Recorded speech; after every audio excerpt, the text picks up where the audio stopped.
All right, welcome to the real day 11. I swear I'm losing my mind. I can't even keep track of the days. Why such a short little excursion?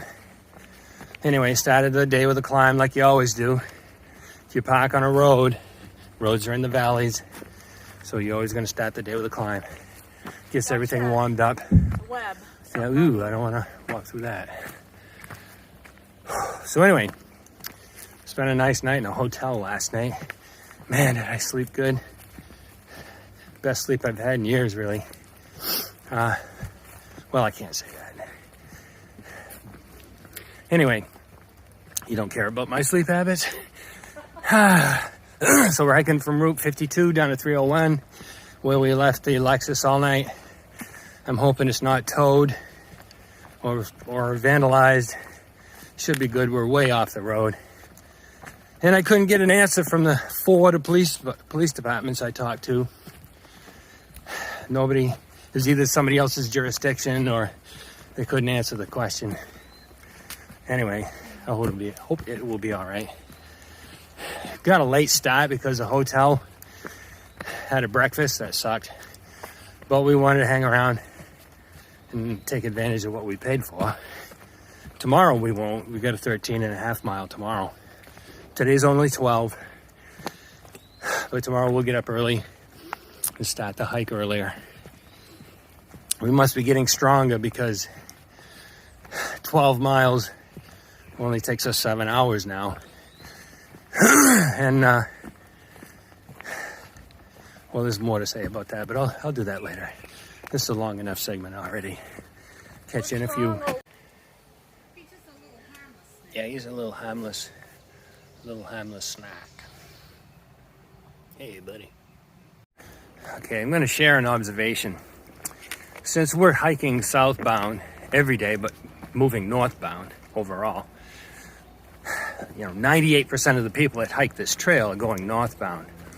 So we run into people every day. Some people, a group of people.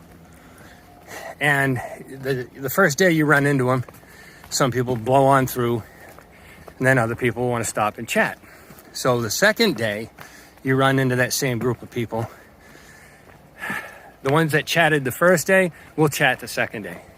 The ones that blew on through on the first day, they'll get a faint, quizzical look in their face, but they don't want to talk, so they blow on through.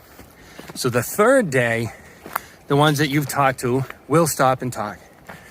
The ones that blew on through for 2 days, now they're really puzzled. And the majority of them stop and ask, okay, what the hell's going on? And you explain to them. And then the fourth day, almost without exception, the people that have blown on through will stop and talk.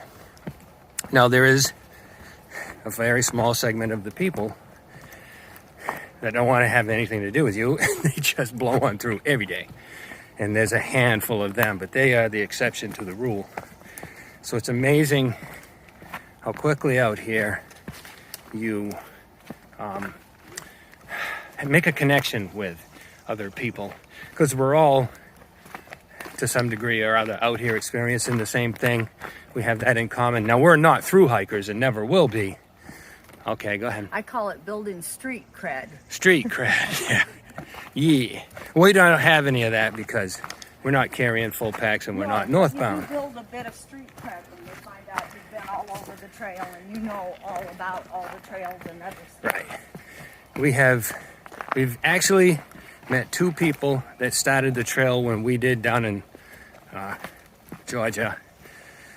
One we talked to every day and he was blown away to see us. Another one, this girl was just very focused and she just blew on through. But so she's G.I. Jane, she's wicked strong. Yeah, she is. Got the shaved head and everything. Oh yeah. So all walks of life out here, all kinds of people. Most of them are interesting. We're not. No. We're just lowly day hikers now. So anyway, it's just one of the more interesting aspects of hiking the trail. It's hi-yo is a little saying out here, hike your own hike. So H-Y-O-H. And that's what we're doing. We're hiking our hike. Bye-bye. Okay, so this is where the AT is going to cross under I-84. So we got to come down here and take a right. We just met an elderly gentleman who was a trail maintainer, and he had his battery-operated weed whacker out here. And you'll find that the volunteers that maintain the trails nowadays are older folks like us, because young folks don't want to do it, and they're all working, or I hope they're all working anyway. So here we go under I-80, or I-84. Ciao, y'all. So this is the kind of famous RPH shelter. It was a house, and they knocked a wall out to make it a three-sided enclosure, but RPH stands for Ralph's Peak Hikers Cabin.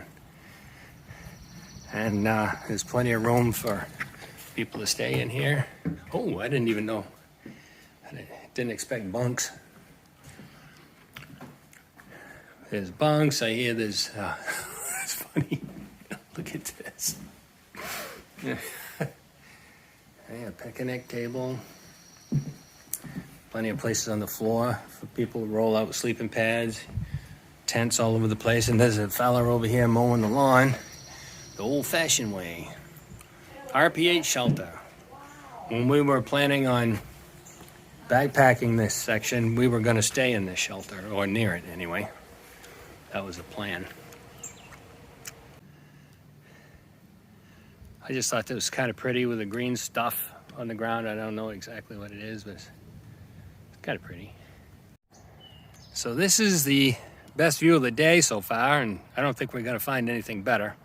This is the peak of Shenandoah Mountain, and don't ask me how it got its name. But on top of here, somebody has taken the time to do this. USA, memory of September 11th. And this is New York, so I can understand that. But the debate is this graffiti? Is this defiling nature? Or because of its message, you're willing to overlook it and not see it as destruction of natural property? I kind of like it. But the crap on the bridges where you can't even read, I think that's destructive. My personal opinion. Okay, we're like 9 miles into the hike, and we find ourselves on another old colonial road. And it's so old that this tree here had a chance to grow, get that big, and then die. You know, before this road was, before it dissolved or whatever. So this is an old road. It may possibly be the old Albany Road. And if it is not, I will notate that. But yeah, it's pretty interesting. The labor that went into making this road is crazy. So this is Canopus Lake. If you read it, it looks like cannabis, like cannabis with a P. But they call it Canopus, I guess. There's a beach down there for swimming. Pretty nice view. Looks like it's raining on the other end of the lakes. Air's kind of heavy down there. But we got all our gear. We're ready for it. So we were climbing up to a ridge, up to the view, actually, of the American flag earlier today. And I heard these footsteps coming up behind me, and I turn around, and here's a trail runner, which is not uncommon to see out here. This guy's hopping from rock to rock, going up this hill like a gazelle, right? And Linda noticed that she swore she didn't know any better. It was Animal from the Muppets, who had suddenly grown some legs and was out here running the trails. So he agreed to let me take his picture up on top of the hill. He's a good-natured fella, and we talked to him for a while. And this is what he looked like.